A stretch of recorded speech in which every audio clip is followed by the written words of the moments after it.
বিসমিল্লাহির রহমানির রহিম। আসসালামু আলাইকুম রহমতুল্লাহি ওয়া বারাকাতুহু। আমার প্রাণ প্রিয় শুভাকাঙ্ক্ষী বন্ধুগণ, আপনারা যে যেখান থেকে দেখছেন, আশা করছি সবাই ভালো আছেন, সুস্থ আছেন, সুন্দর আছেন।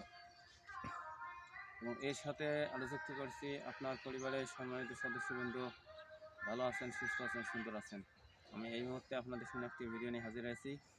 আপনারা দেখতে পাচ্ছেন যে আমার পিঠের মধ্যে কীটনাশক প্রয়োগের মেশিন রয়েছে এবং হাতে দেখানো যে কীটনাশক প্রয়োগের মেশিনের হাতলটা রয়েছে, যার সাহায্যে আমরা কীটনাশক প্রয়োগ করে থাকি।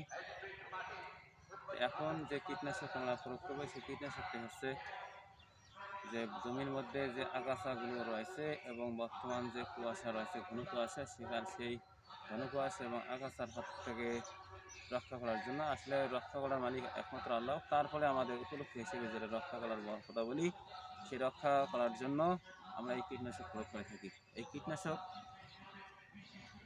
প্রয়োগ করার ফলে আশা করা যায় যে আগাছা কিছুটা হলেও ইনশাল্লাহ কমে যাবে এবং সেই আগাছা কমার ফলে যদি আমরা সার প্রয়োগ করি, সেই সারটা যে খাদ্যটা আছে, সেই গাছগুলো সুন্দরভাবে খাদ্য সংগ্রহণ করে তরতাজা সতেজ হবে।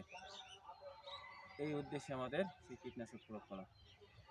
তা আপনাদের উদ্দেশ্যে বা জ্ঞাতার্থে আমি বলতে চাই যে আপনাদের যেনাদের এরকম ভুট্টা ক্ষেত রয়েছে, আপনারা এই ঘন কুয়াশা এবং আপনার এই আগাছা বা ঘাস থেকে ভুট্টা ক্ষেতের গাছগুলোকে রক্ষার্থে আপনারা কীটনাশক প্রয়োগ করুন।